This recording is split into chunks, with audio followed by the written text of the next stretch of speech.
มังเอ๋สำเนียงดาวสวัสดีทุกคนครับไก่เราตะลิงเชียร์ปอยปลาโหนงนะหัวหน้าก่อนหนึ่งแควะพิ้วนะแควะพิ้วแกล่ได้แช่กันที่ตามองเลิกหอมมองแควะพิ้วแกล่ที่เราได้ใส่หนากันอย่างนี้นะหัวหน้าก็ที่แควะพิ้วนะเดินหน่อยเราได้นะเชียร์ก็แควะเจ็บนะสดเชียร์อันนี้คือแกงฮังเลเนื้อนะครับเนี่ยเผ็ดเลยครับเฉยๆแล้วก็มีแกงกระเจี๊ยบครับผักมานิดหน่อยนะครับแค่นี้ครับการกระบุชีได้ปลาเริ่มแล้วเราจะเยอะเลยกันสหัสก็ตั้งตัวหนุกๆแล้วภายเดือนไหลได้แชร์มาต่อนะฝากกดไลค์กดแชร์ด้วยนะครับเพื่อนๆมาครับ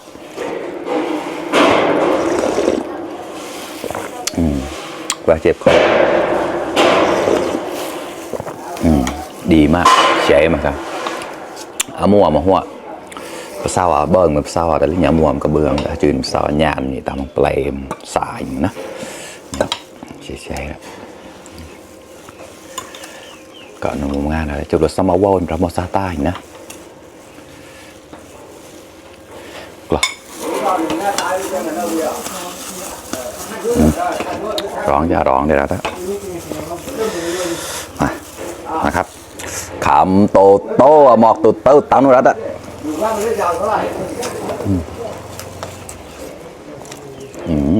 อร่อยมาก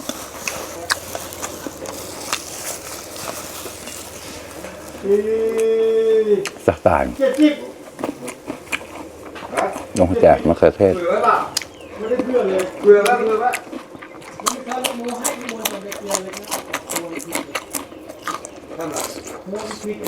วุ่นวายเหรอ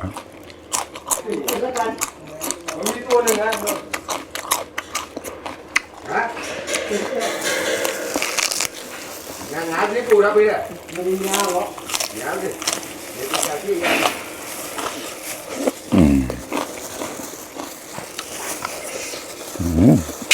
อร่อยมาก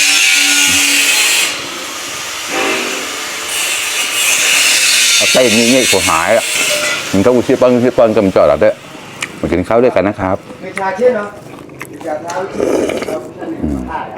แหวเจ็บหรือคอมากัน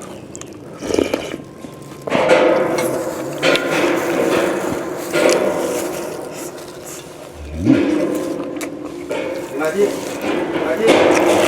เนาะดูนิ้วเนาะดูนิ้วนี้ไหมดูนิ้วเนาะ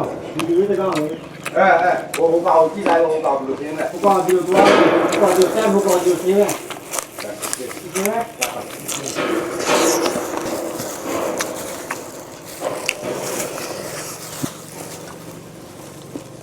ครับ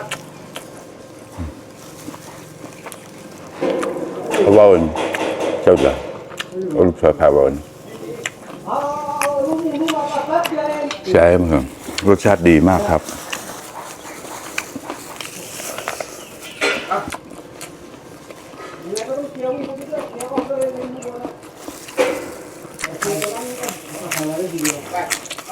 ไปดูนี่แหละไป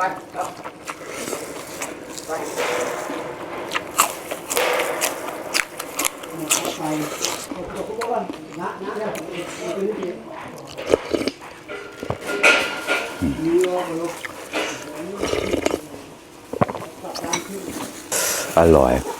ใช่ไหมครับ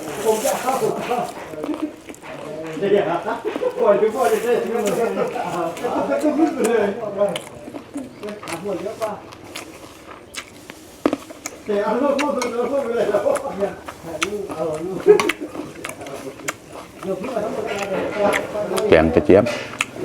ใบกระเจี๊ยบครับเสียผัดเจ็บเลยครับ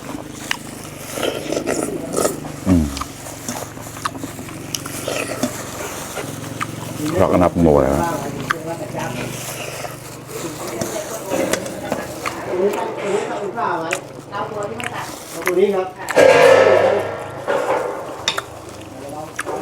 อร่อยมากเลย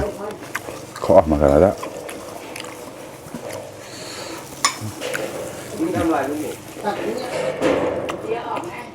รสชาตินัวอร่อย